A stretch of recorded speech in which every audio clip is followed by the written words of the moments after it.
ఇక పంచాయతీ ఎన్నికల ఆలస్యం వల్ల తెలంగాణలోని గ్రామీణ ప్రాంతాల్లో అభివృద్ధి కుంటుపడింది.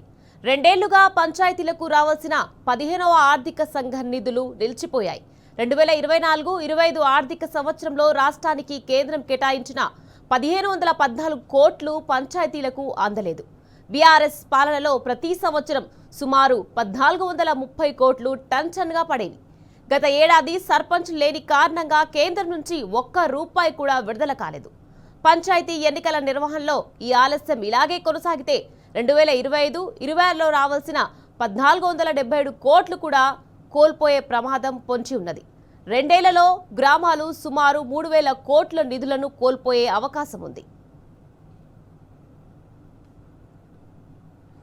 2024 ఫిబ్రవరి 1న పంచాయతీల పదవి కాలం ముగిసింది.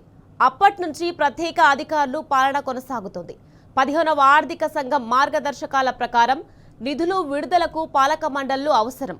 ఈ నిబంధన కారణంగా 2024-25లో కేంద్రం కేటాయించిన 1514 కోట్లు నిలిచిపోయాయి.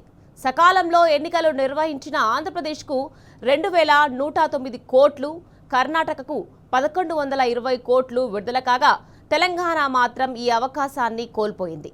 పంచాయతీ ఎన్నికలు సకాలంలో నిర్వహించకపోవడం గ్రామాభివృద్ధికి పెద్ద దెబ్బగా మారింది. సర్పంచులు లేకపోవడం వల్ల కేంద్రం నుంచి రావాల్సిన నిధులు నిలిచిపోవడంతో గ్రామాల్లో మౌలిక వసతులు ఎక్కడికక్కడ ఆగిపోయాయి.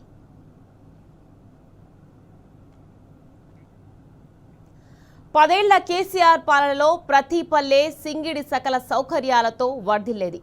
20 నెలల కాంగ్రెస్ పాలనలో సమస్యల సుడిగుండంలో చిక్కుకున్నది.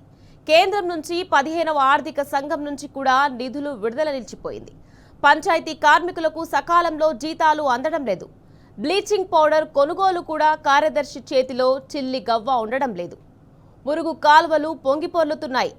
నీళ్లు పోయే దిక్కులేక కేసీఆర్ హయాంలో నాటిన మొక్కలు ఎండిపోతున్నాయి.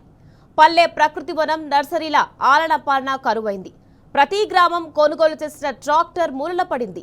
వైకుంఠధామం నిర్వహణ అస్తవ్యస్తంగా మారింది.